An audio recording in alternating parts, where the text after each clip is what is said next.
Assalamualaikum warahmatullahi wabarakatuh. Perkenalkan, nama saya Lucy Oktariani dengan NIM 859712887.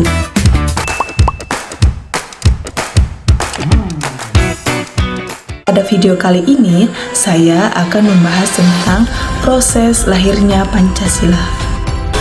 Halo teman-teman generasi muda, pernahkah kalian bertanya tentang bagaimana sih rasanya duduk bersama dengan orang-orang yang beda agama, beda suku, beda pendapat, namun berhasil menciptakan satu kesepakatan untuk satu negara? Hari ini saya akan mengajak kalian kembali ke tahun 1945. Kita akan membedah momen paling krusial dalam kelahiran Pancasila, perjalanan dari BPUPKI lewat Piagam Jakarta hingga diputuskan final di PPKI. Simak cerita selengkapnya ya. Pada sidang BPUPKI pertama bulan Juni 1945, para pendiri bangsa kita sempat mengalami jalan buntu. Ada perdebatan sengit antara golongan kebangsaan dan golongan agama tentang dasar negara. Apakah Indonesia negara agama atau negara nasionalis? Lalu terbentuklah Panitia 9 yang berhasil menemukan jalan tengah. Lahirlah Piagam Jakarta pada tanggal 22 Juni 1945. Di sana sila pertama masih berbunyi ketuhanan dengan kewajiban menjalankan syariat Islam bagi pemeluk-pemeluknya. Ini adalah kompromis awal. Tapi kisah belum selesai. Sehari sebelum kemerdekaan pada tanggal 17 Agustus 1945 malam, perwakilan dari Indonesia Timur menemui Bapak Hatta. Mereka menyatakan keberatan dengan kalimat 7 kata dalam Piagam Jakarta karena merasa itu mendeskripsikan kelompok minoritas.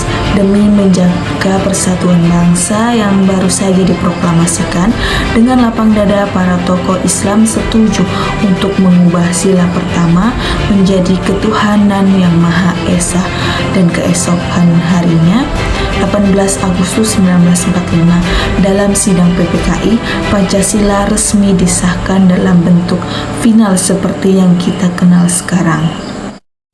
Dari peristiwa dramatis yang penuh ketegangan ini, ada 2 nilai Pancasila yang bersinar sangat terang. Yang pertama yaitu sila keempat, musyawarah untuk mufakat. Para pendiri bangsa tidak memaksakan kehendak dengan kekerasan. Mereka duduk, berdebat, dan mencari solusi terbaik bersama-sama lewat Panitia 9. Yang kedua, dan ini yang paling menyentuh hati saya, adalah cerminan sila ketiga, persatuan Indonesia, dan sila pertama, ketuhanan yang Maha Esa.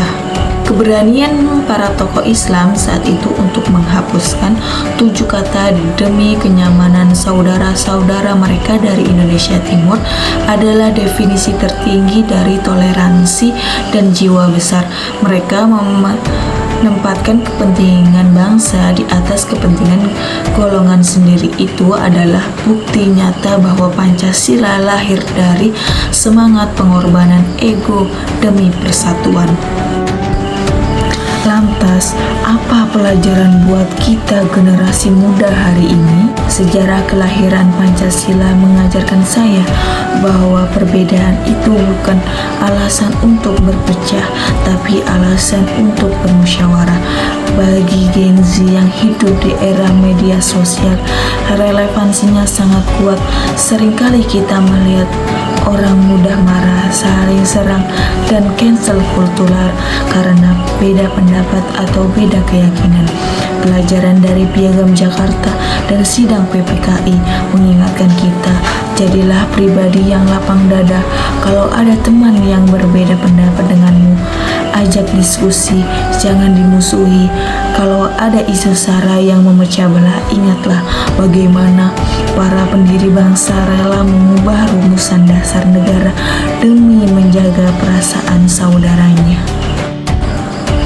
Tugas kita bukan hanya menghafal sila, tetapi meniru jiwa besar para pendiri bangsa itu.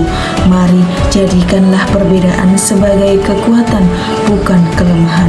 Karena Indonesia hebat karena kita bisa rukun dalam keberagaman.